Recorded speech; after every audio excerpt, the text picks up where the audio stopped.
Suzy, Honda, B. S'il est vrai que travailler est une exigence mortelle, qu'il n'y a pas de saut métier et que le prêtre vide l'autel, s'il est vrai qu'au commencement était la parole, on ne peut nier que dans l'existence elle joue un grand rôle. On a choisi d'embrasser l'art, de manier les mots. Nos textes émerveillent les vieillards, les mamies et les mômes. Nous n'avons pas de potions magiques ni de flacons. Nous ne possédons que la magie du verbe que nous claquons. Avec ou sans micro on slame, on enflamme des milliers de cœurs qui en retour nous acclament. Nous sommes des soldats sur un champ de bataille. Nos mots sont nos munitions, nos cordes vocales, nos armes. Ils nous permettent de faire des massacres en pagaille. Et n'importe quel auditoire tomberait sous le charme. Avec nos mots, quand on prend le micro on fait des tirs en rafale. Ainsi criblé, l'oreille devient accro et l'auditoire en raffole. Il les écoute et les consomme jusqu'à satiété, parce qu'on parle des hommes et des mots de la société.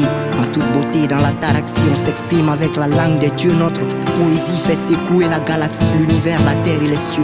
Alors on nous appelle les seigneurs de l'éloquence, parce qu'à la parole on confère de la classe et de l'élégance.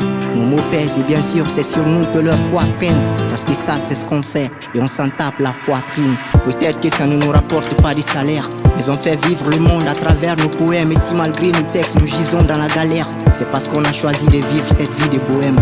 Nous sommes des orateurs, nous sommes des griots, nous sommes des vociférateurs. Ces gens qui crient haut, sur scène on vient ouvrir nos cœurs pour partager nos visions. Au public on vient susciter des rêves, éveiller des ambitions. Nous slamons pour que l'humanité garde ses fibres. Nous slamons pour qu'à l'unanimité les cœurs vibrent. Et à la fin on ne s'attend pas à grand chose, mais juste des clameurs, des applaudissements, signer des autographes ou faire des poses sur lesquelles on affiche un sourire plein d'épanouissement.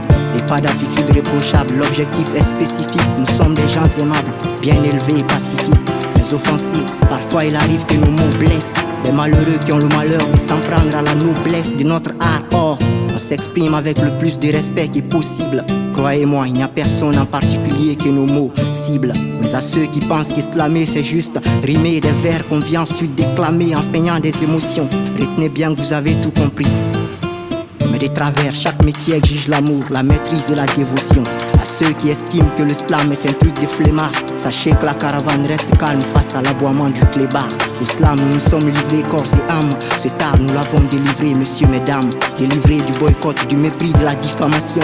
Aujourd'hui, nous délivre de nos soucis, nos préoccupations. Sans le slam, nous ne sommes personne, mais sans nous, il n'y aura pas de slam alors. S'ils vous demandent qui nous sommes en réalité, dites-leur que nous sommes ces types sans lesquels le slam meurt. Et s'ils veulent en savoir plus sur notre identité, dites-leur simplement que nous sommes les slameurs.